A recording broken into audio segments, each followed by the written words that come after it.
G'day! Artistro sent me these markers. A box of Artistro alcohol-based dual tip markers. I got the 60 pack. Each marker should have a chisel tip and a fine tip. That's the front. There's the back. Let's crack it open. It comes with its own handy pouch. And a blank sheet of squares. Look at all those colours. These markers have got a big number on the top and on the bottom, so it doesn't matter which way you throw it in the bag.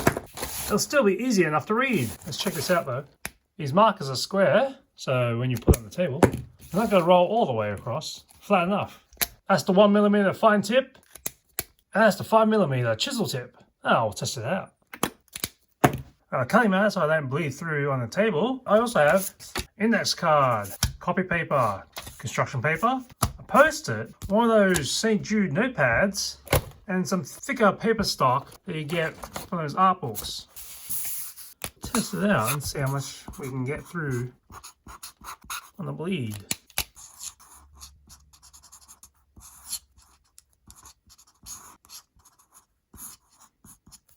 So if you're wondering, they go right through an index card, pretty decent. So these are alcohol, so they're kind of strong. Let's try the construction paper test.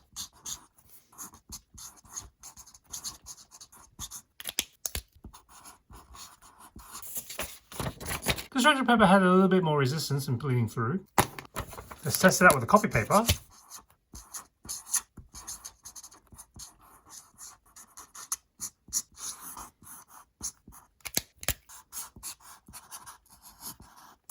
Copy paper, you're going right through that one as well. Let's try it with a post-it.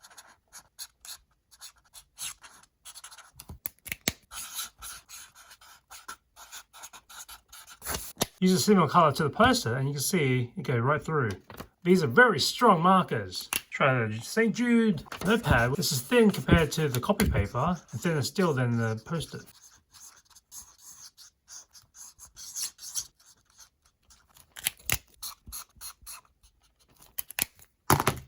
I didn't really test the other pages, but it looks like it goes right through on the next one.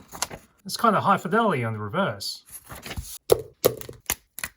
Let's try it out on this art book, because this is usually what I would use these kind of markers on.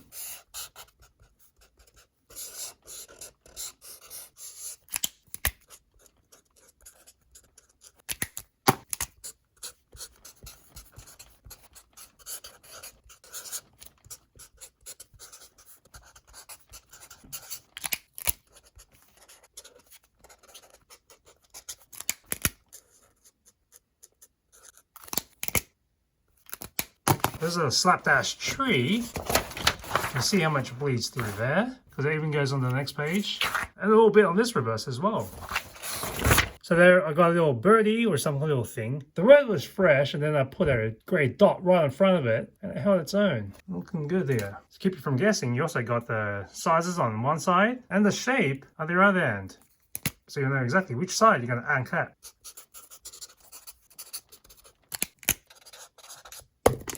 So if you are going to use these, make sure you have something protecting the table underneath, because these are strong markers and with a vibrant colour.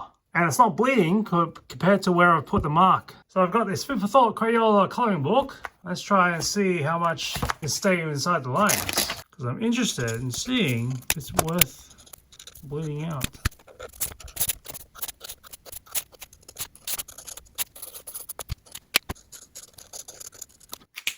That's the look on the back. You can see some of the overlapping. But in terms of bleeding through, I think it's testament to both the alcohol markers and the paper itself, where you get some of the lines that will keep the ink inside. This is kind of rough. There's some overlap on here. I don't know if that's expected based on the paper or the marker.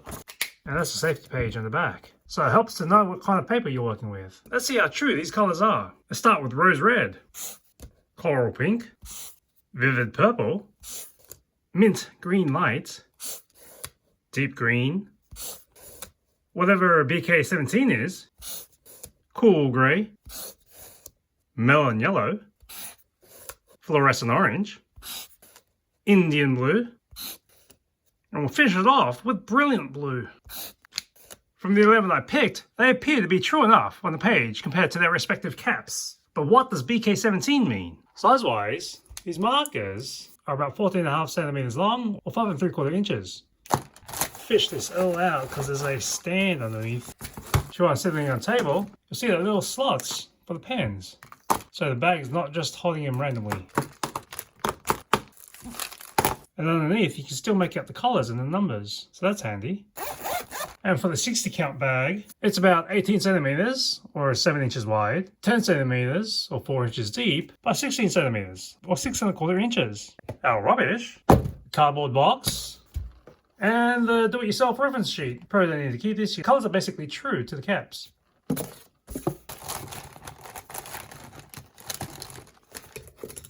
See you next time on 5 Times Dizzy.